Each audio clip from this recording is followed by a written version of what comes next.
Hey there, my name is Henry, and we're talking about a 90-day no alcohol pledge.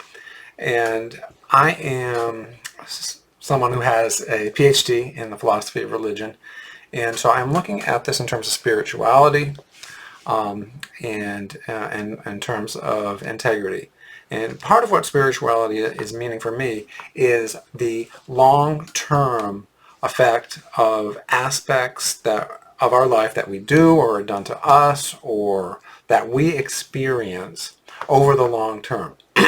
So, for instance, someone who lives really in the minute, sees a donut, wants to eat it, sees alcohol, wants to drink it, and really not looking at causes and consequences. So I am looking at alcohol use spiritually in terms of the overall picture and the impact on all of our life. And that means really attentiveness to what we are experiencing in the moment, every moment, throughout the course of time, throughout days up to 90 days to a year, and making very careful observations about our thinking, our mood, our actions, our decisions. So, for example, with alcohol, even people who speak against it will recognize that there are some really positive emotional effects and mood enhancement. It gets the job done in the immediate moment. It's very powerful in that sense. That's why people get addicted to it. That's why it ruins people's lives, because it is powerful. It is an extremely powerful drug that changes our brain chemistry for the long term. So it is very pleasurable, but we can't, I will argue, we can't make a decision on alcohol just on that moment. We have to look at the long term. And scientists and doctors are telling us now, very carefully looking at sleep after drinking alcohol, at cortisol levels the next day after drinking alcohol, that even light to moderate drinking does have longer term impacts. And that, I think, is something that has been confirmed in my experience. So I'd ask you to look at your experience and be very attuned to what alcohol is doing in your experience. So for me, what I experience is that I don't sleep as well. Normally, I normally I do wake up at night at some point. I'm over 50. I'm actually over 60. So yeah, I don't sleep a solid 7-8 hours. But I've noticed with alcohol, those wake times during the night are longer, and my mind is much clearer. I'm further from sleep. And so if I drank with friends on Friday night and I only had 2 or 3, I noticed I didn't sleep as well. So Saturday, I'm maybe at 95, 96% because I didn't sleep as well. And my brain chemistry has changed a little bit. And now I'm experiencing the negative aspects of it. So in other words, Friday night, I used alcohol along with most people in our society who go out. So say for instance, wow, I got $100 free for doing nothing, just by analogy. But now I have to pay that back because there's no free lunch. There's just no free way of changing your brain chemistry and then not having to pay it back. Yeah, so you're sort of borrowing happiness from the future when you use drugs, when you use alcohol. So you don't sleep as well. So you end up paying back that $100. And the next day you pay more. So my argument spiritually is you end up paying more than you get out. And so is that really the best deal?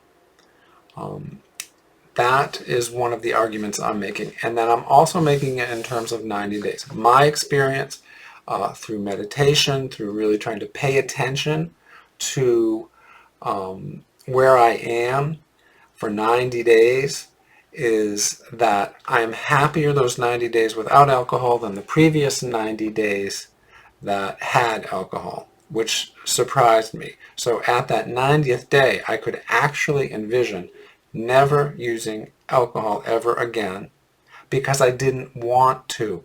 It didn't give me anything. In fact, it took a little bit away. So why would I want that if I looked at my life in terms of 90-day blocks? Another aspect of day 2 for me is this. I decided, since I was making an absolute commitment to 2 weeks, I needed to remove all alcohol from my house. So I had a small amount and I just poured it out.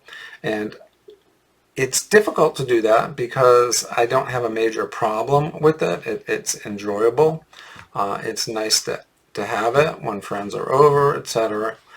And it's very hard just to make that decision and actually do it. So this is what I have found helpful in dealing with making a decision like this and taking an action like that. It's very hard to really work up and actually do it because there's no absolute compelling need. This is part of the problem I'm talking about here for us who are more moderate drinkers, is that we don't have that absolute need to, versus an alcoholic who sees alcohol ruining their life. So it's sort of like a little bit of alcoholism. So we don't have those negatives, but at the same time we don't have that incredible pull. So it is like it is. We do have some problems, but we do have some pull. So how do you actually pour out the booze? Well, one way of making a decision like that is just taking advantage of a short-term decision. Once you've made the general decision that, oh yeah, it's okay to pour it out, maybe I'll do that. If you ever just are on the cuff, you can just, like one of the things I've been doing is taking lots of walks. Just say, oh, yeah, I've decided, yes, I can pour it out. That would be a good thing. I've made the commitment. Yeah, I can do it right now. Pour it out now, go for a walk. And then make the decision fast and not in a painful sense. So it is hard to throw something away that you've purchased and lose the value of that. Or you can make the decision another way. This is such a positive thing to do. I'm going to do it as a spiritual pouring out of a sacrifice. So you could make it more intentional, and I have done things like that in the past. So nevertheless, that is something that I think will be helpful for you as you try to make this 4-day, 2-week, 90-day commitment. Removing the alcohol from your residence and not going to a place where there is alcohol. So it might be good to start, say, on a Monday and not try to do this on a weekend. Another aspect of this is, spiritually speaking, another reason I'm trying to do this is because I really want to be in tune with the present moment, what actually I am experiencing. In part because of Zen Buddhism's focus and Buddhism's general focus on seeing things for yourself, seeing what is real yourself. And for me, alcohol is not real. That drug-promoted euphoria, it feels so good, it feels so wonderful, is not real. And I want to be able to feel that euphoria much better at other times, just with the morning sunrise, just with being with friends, etc. So I want that reality. And the same would be for Ralph Waldo Emerson's idea that seeing things for yourself, that kind of spirituality, and not seeing things through the eyes of alcohol, to be more authentic and grounded in your experience. So that would be the spirituality of fasting, of denial. These are all good aspects of spirituality that can help us in this 90-day challenge. I wish you the best of luck in your attempts at a 90-day, but remember, luck favors the prepared. Luck favors those who have made the commitment. And again, make your commitment to something actually doable. And if you can't make 90 days, that maybe tells you something. Maybe it tells you that the pull of alcohol is stronger than you think. Now for me, I'm experiencing in this second day, this is the second day, absolutely no alcohol. I made a commitment this morning, I will go 4 days. I think maybe I made that yesterday, but today I made the commitment 2 weeks.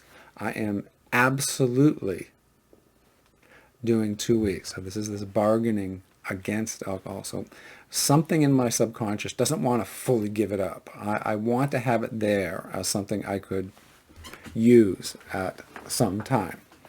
So I'm doing this bargaining. Even as, say, a moderate drinker, I am finding it difficult to fully conceive of giving it up. So I can imagine what an alcoholic must go through. The pull must be very difficult.